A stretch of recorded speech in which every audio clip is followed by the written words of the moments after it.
but they also, they gave us a saucer of just raw sugar. And we said, hallelujah, they're trying to fatten us up. We had a short discussion, very short, and said, we think, if they're gonna sell us by the pound, we think the government can afford us. Let's eat some more. But yeah, it was, but we did survive. Yeah. Yes, sir. I was still amazed, just thinking that you guys were when you talk about GPU, you guys were the original texters. So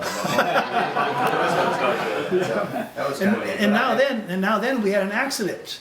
That was, they hurt us and they beat us. But But yeah. the tap code, that's something that you all developed? Yeah, there have been codes ever since there have been prisoners, however back, when they're not supposed to be heard. And so all of us knew the Morse code. We were all aviators.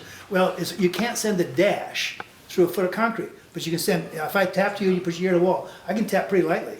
And so we had to have all taps. And so one of the early prisoners just kind of designed this system, but it was similar to codes that have been forever. Well, I mean, it was effective enough that they were still, I don't know if they're still teaching it now, but they were in some of the survival classes. I think they are, yeah. Still teaching it.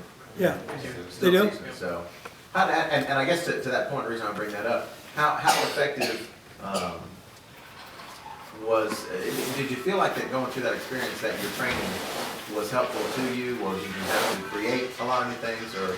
Yeah, the training I went through in Air Force, but I guess it was similar, but we would go to, we call it, starve to death school, and you'd find something to eat, or try to catch a fish or something.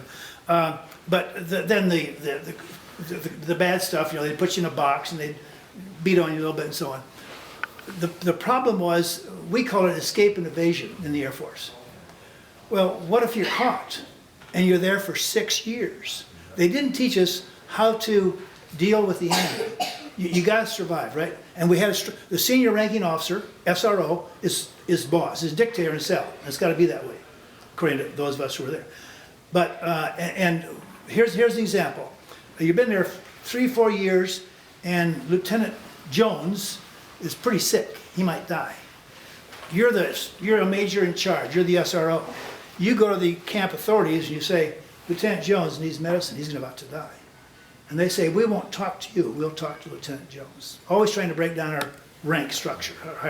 So what we did is, you, Major Smith, appointed a captain as a medical officer. And then we had a medical officer